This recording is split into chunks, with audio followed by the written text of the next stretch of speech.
Anyone remember having a coach that was tough on you? I mean in a good way. At the time, you may not have thought it was a good way. You may have been pissed as you ran drill after drill, or even cursed the coach's name under your breath during suicides. Maybe even a teacher who expected more of you, so didn't accept the paper that you turned in that might have sufficed, but really wasn't what you were capable of. People that pushed you to be a better version of yourself and ultimately helped you succeed. Today, those people are called the bad guys, and coaches aren't even allowed to coach.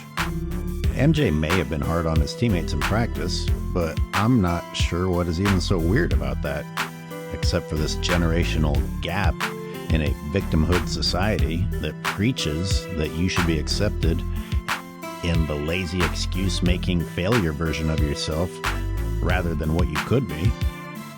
I mean, I remember things got heated quite often in practice, whether that meant players going at each other or the coaches verbally and physically punishing us. On the court, that translated to wins. And there's another side of this story. Our coach retired and a new coach came in, and even though we had all kinds of talent, without the right leadership, we fell apart and vastly underperformed what we should have accomplished. Today, certain people want to condemn Michael Jordan for doing things that others of us understand and actually appreciate. LeBron, on the other hand, doesn't even go to practice, but is hard on his teammates on live TV.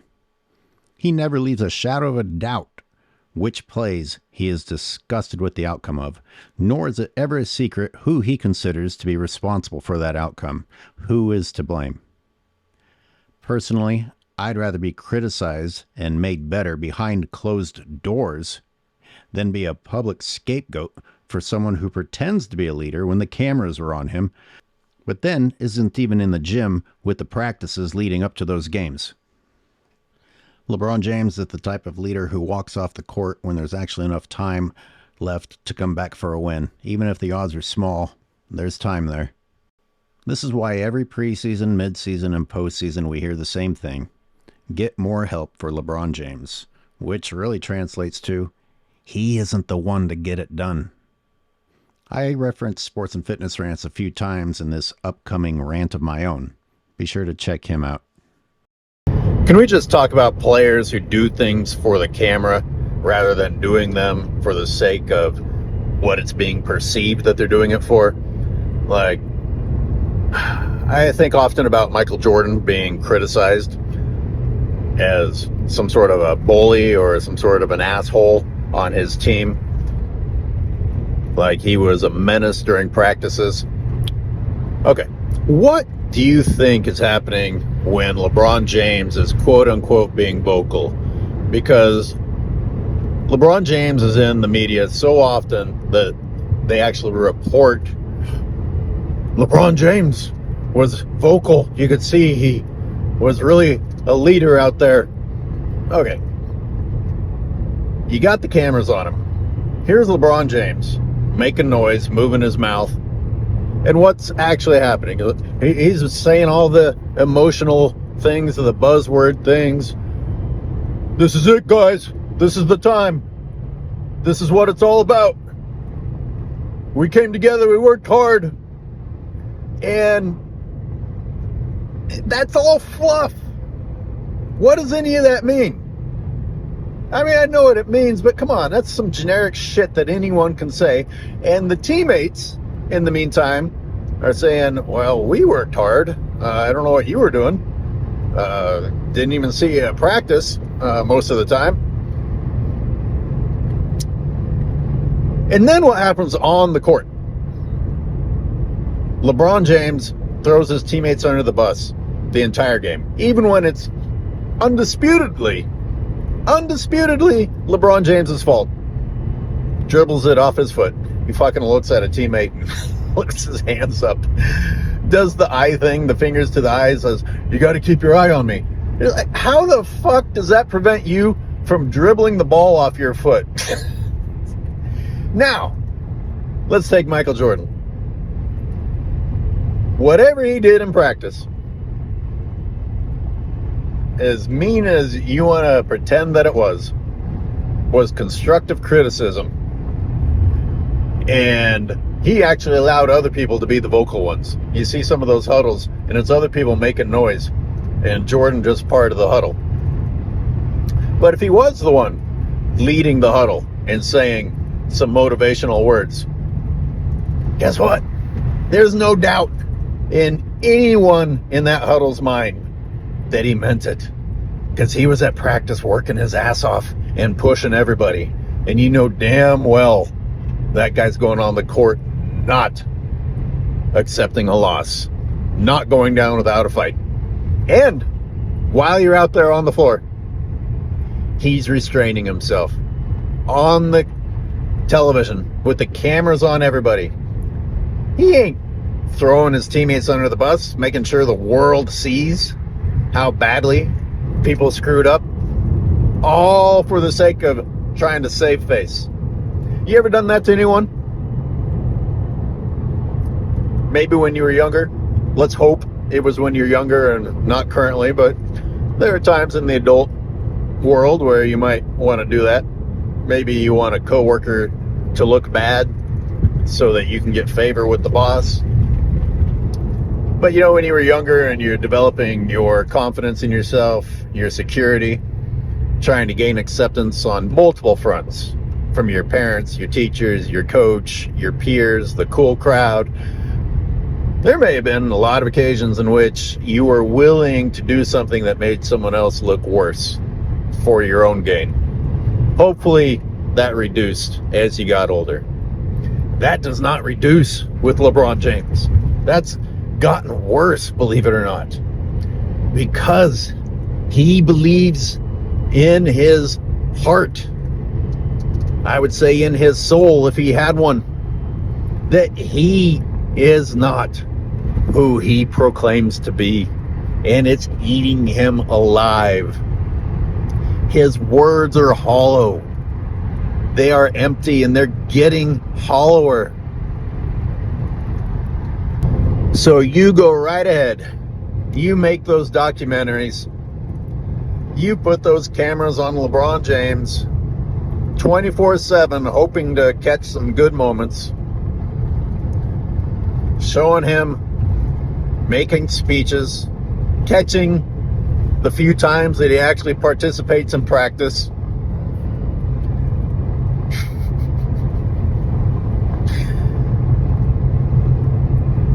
You celebrate the fake world of LeBron James.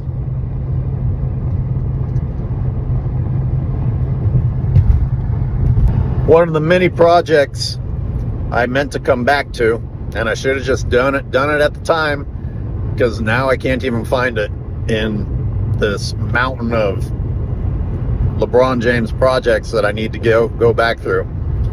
But I found a game in which Kobe Bryant came back with the same amount of time left on the clock and the same deficit size as when LeBron James walked off the court.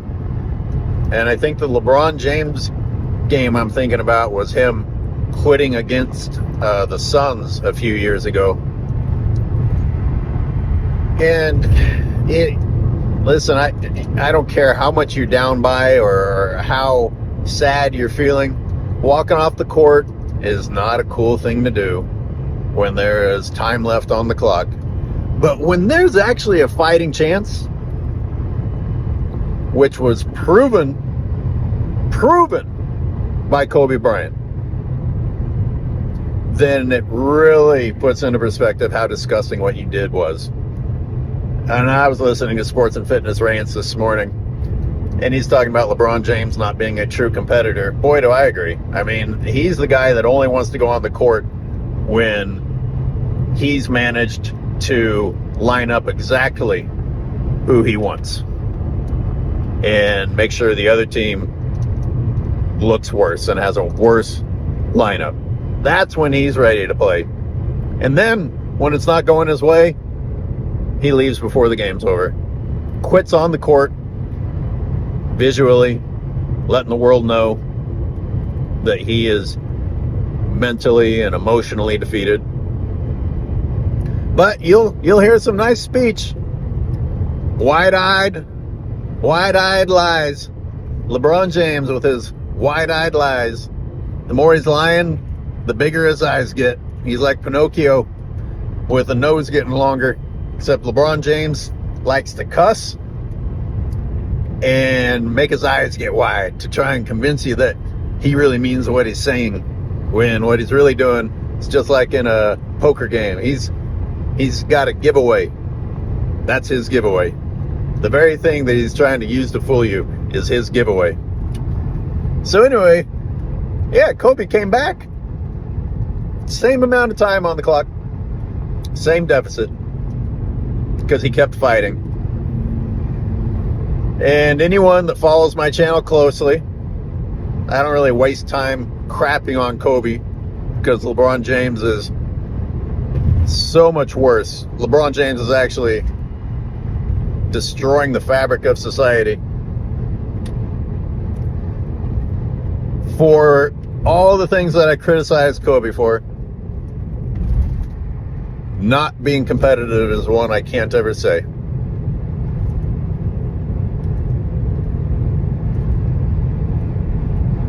Maybe I'll go back and look at footage and see that I'm wrong. Maybe he quit a few times on the floor like LeBron did. I don't know. You guys tell me. I know there's a lot of Kobe fans on here. And, you know, Michael, even though he didn't play nearly as much as LeBron did, he played a lot of games. Is there a game out there where you can see Michael Jordan give up? Maybe. I mean, that many games? Maybe. I don't know it, but go ahead and find it if it makes you feel better. I guarantee you it's rare. And I think the odds of it being more rare with Michael are greater than it being more rare than with Kobe. But then between Kobe and LeBron, it's not even comparable. LeBron James is what you don't want your kids growing up and doing on the court. If you're a father that has some sort of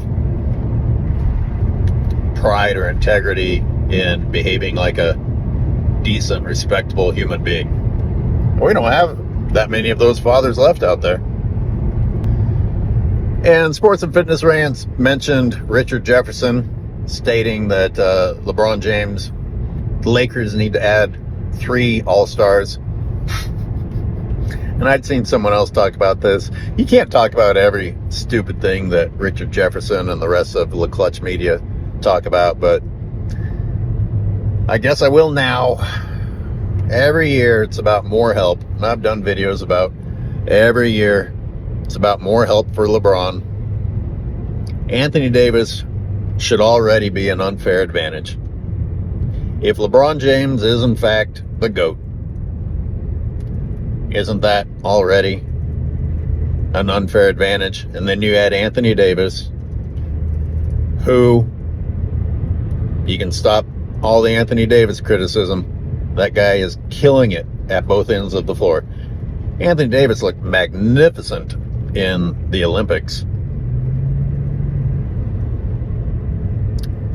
Anthony Davis, anyway, I'll just waste time trying to convince you of things that you can see with your own eyes. People will talk about, oh, the injuries. He plays more than LeBron. And while you are calling Anthony Davis street clothes, while he plays more games than LeBron, you're calling LeBron Iron Man while he's missing more games than street clothes. You're celebrating LeBron's longevity when he's actually in the middle of a retirement while he's not retired.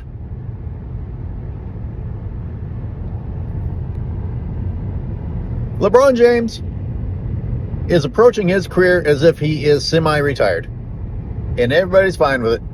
Of course they are. He's still being praised. Anyway, thus ends the rant. Let me know what you thought. I'm avoiding some footage breakdown for a while. Wasted a couple of weeks of my life thanks to YouTube blocking everything I tried to do. So